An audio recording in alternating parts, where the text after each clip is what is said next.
Magandang hapon po. Hindi pa rin nauubos ang mga tagahangang nakikiramay sa pagkamatay ni Comedy King Dolphy. Alamin natin ang latest sa kanyang burol sa The Heritage Park sa Taguig mula sa flash report ni Cara David. Cara.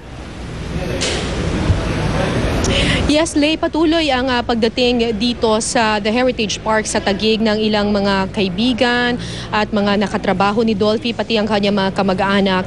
At kanina nga nakausap ko ng personal ang isa sa mga anak ng Comedy King, itong si Rodolfo Quizon Jr. o mas kilala bilang Dolphy Jr. Aminado, Lay, si Dolphy Jr. na malaki ang sama ng loob at problema na idinulot niya sa kanyang ama nang siya'y malulong sa droga at makulong noong dekada 80. Pero sa kabila raw nito, pinatawad pa rin daw siya ng kanyang ama at minahal ng walang hinihinging kapalit. Inspirasyon daw para sa kanya ang kanyang ama na si Dolphy, kaya raw siya nagbagong buhay at ngayon nga isa na siyang pastor. Bago raw pumanaw ang kanyang ama, niyakap daw niya ito at humingi ng tawad sa kanyang mga kasalanan.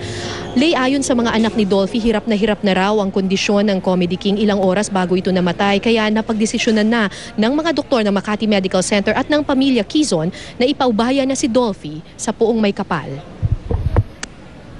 As a servant of the Lord, I'm praying on the Lord kung anong will mo sa father ko. Kung gusto mo na siyang umuwi sa'yo, sana huwag na siya mahirapan. Pero sabi ko, kung bubuhayin mo siya, mag-miracle ka sa kanya. Kailangan pa namin siya. No?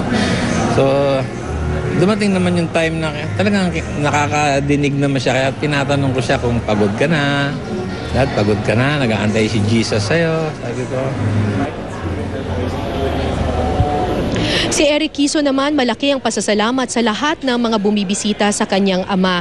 Ang haba kasi ng pila dito, Lay, papunta sa yung mga para sa public viewing na nakikiramay nga dito kay Dolphy. Kahit papano naiibisan daw ang lungkot sa kanilang puso dahil nga sa mga pinapakitang pagmamahal ng mga tao. Bumisita rin kanina dito ang aktor na si Bembol Rocco. Ayon kay Bembol, parang ama na rin daw ang turing niya kay Dolphy na inilarawan niya bilang isang taong labis ang pagpapakumbaba. Dumalaw rin kanina dito at nakiramay si Governor Wilhelmino Alvarado ng Bulacan.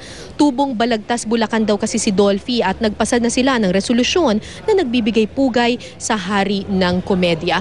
Kanina lamang late 2:30 ng hapon ay pinasara na ng pamilya Quizon yung gate kung saan pinapapasok yung mga taong gustong lumapit nga at magpaalam dito kay Dolphy. So sinarado na nila ang public viewing.